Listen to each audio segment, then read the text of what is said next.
میرے حضور نے ارشاد فرمایا جب کوئی شخص فوت ہو جاتا ہے تو اس کا جو سلسلہ اعمال ہے منقطع ہو جاتا ہے، عمل کے کھاتے کلوز ہو جاتے ہیں، لیکن فرمایا 3 سلسلے ایسے ہیں جو ختم نہیں ہوتے، 3 کھاتے ایسے ہیں جو جاری رہتے ہیں۔ اللہ اکبر۔ سب سے پہلے صدقہ جاریہ، دوسری بات میرے حضور نے ارشاد فرمایا علم جس سے لوگ نفع پائیں۔ اللہ اکبر۔ علم کسی کو سکھا دیا، وہ تسلسل باقی رہے۔ ہمارے استاد قبروں میں چلے گئے، لیکن آج ہزاروں طلباء کو اور لاکھوں عوام کو ان کے دیے ہوئے جو سبق تھے جو انہوں نے ہمیں پڑھایا آج ہم لوگوں کو بتا رہے ہیں، تو ان کی روح کو اس کی برکت پہنچ رہی ہے۔ پھر یہ ان کے استاد، پھر ان کے استاد۔ تو علم نافع یہ کبھی بھی کھاتے کلوز نہیں ہوتے۔ اور تیسری بات میرے حضور نے فرمایا نیک اولاد جو ماں باپ کے لیے مغفرت کی دعائیں کرتی ہے، یہ صدقہ جاریہ ہے، یہ کبھی بھی ختم ہونے والا سلسلہ نہیں ہے۔ میں کہتا ہوں کہ اولاد اگر نیک ہے، اہتمام سے دعا نہیں بھی کرے گی تو دن میں کتنی مرتبہ کہے گی ربنا اغفر لی ولوالدی، اے اللہ مجھے بھی بخش دے، میرے ماں باپ کی بھی مغفرت کر دے۔ ایک شخص کے 5 بیٹے ہیں، 4 بیٹیاں ہیں، 3 بیٹے ہیں، 4 بیٹیاں ہیں، تو اب سارے نمازی ہیں، تو روزانہ 5 نمازوں میں کتنی مرتبہ ربنا اغفر لی ولوالدی۔ تو اولاد والدین کے لیے اسپیشل دعا کرتی ہے جو ہے وہ نماز کے اندر، اور اگر اولاد صالح نہیں ہے تو نماز کے اندر دعا کرنا تو دور کی بات ہے، چونکہ وہ نماز نہیں پڑھتی، صالح نہیں ہے، تو دعا کیا کرنی ہے؟ ایسی اولادوں کو بھی میں جانتا ہوں جنہوں نے اپنی سکی ماں کا جنازہ نہیں پڑھا، سکے باپ کا جنازہ نہیں پڑھا۔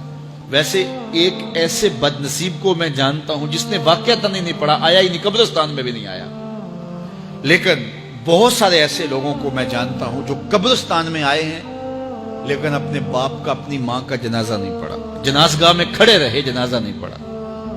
آپ سوچتے ہوں گے کوئی ایسا بد نصیب بھی ہو سکتا ہے؟ میں کہتا ہوں ایسے بد نصیب لوگوں کو آپ بھی جانتے ہیں۔ یہ کون بد نصیب ہیں؟ جنہیں جنازہ آتا نہیں، ساری زندگی لوگوں کے جنازوں میں رسمن کھڑے ہو کے آ جاتے ہیں، جنازہ آتا ہو تو کچھ پڑھے، جاتے ہیں ہر جنازے میں ہیں لیکن نماز جنازہ ہی نہیں آتی، تو کھڑے ہو کے لوگوں کو دیکھ کر کے سلام پھیر دیا، لوگوں کو دیکھ کر کے ہاتھ چھوڑ دیے، اور جو ہے وہ جنازہ پڑھنے گئے تھے۔ اور جب اپنے ماں باپ فوت ہو جاتے ہیں تو کیا سارے کام چھوڑ کے جنازہ سیکھتے ہیں کہ ساری زندگی لوگوں سے فراڈ کیا، دھوکہ کیا، آج اپنی سکی ماں کو دھوکہ تو نہ دوں، آج اپنے سکے باپ سے تو فراڈ نہ کروں۔ ساری زندگی جو لوگوں سے فراڈ کرتا رہا، پھر ایک دن اپنی سکی ماں سے بھی فراڈ کیا، اپنے سکے باپ سے بھی فراڈ کیا۔ اور مجھے بتاؤ شخص سے بڑا کوئی بدبخت ہو سکتا ہے کہ جو اپنی سکی ماں سے فراڈ کرے اور وہ بھی مرنے کے بعد؟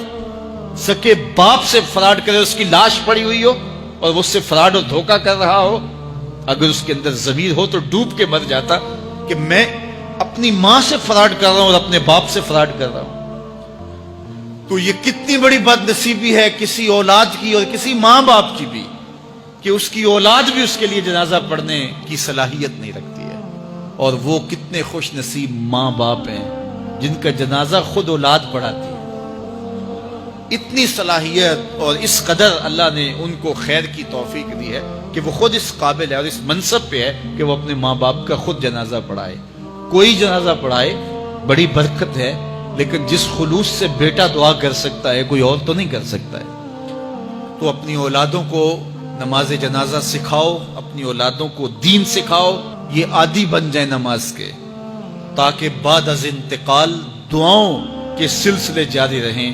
جو شخص روزانہ اپنے والدین کے لیے مغفرت کی دعا مانگے، والدین زندہ ہوں تب بھی، فوت ہو گئے ہوں تب بھی، علماء فرماتے ہیں ساری زندگی اس کے رزق میں بے برکتی نہیں آ سکتی۔ تو اپنے ماں باپ کو خوش رکھیے گا اگر زندہ ہیں تو، اور اگر فوت ہو گئے ہیں تو ان کے لیے دعاؤں کا سلسلہ کبھی بھی موقوف نہ ہونے دیجیے گا۔ 5 گانا نمازوں میں تو دعا چلتی ہی رہتی ہے، اس کے علاوہ بھی دعا مانگے۔ اللہ آپ کو، مجھے، سب کو اپنی رحمتوں کے سائے میں رکھے، ہم سب کے ماں باپ کی مغفرت فرمائے۔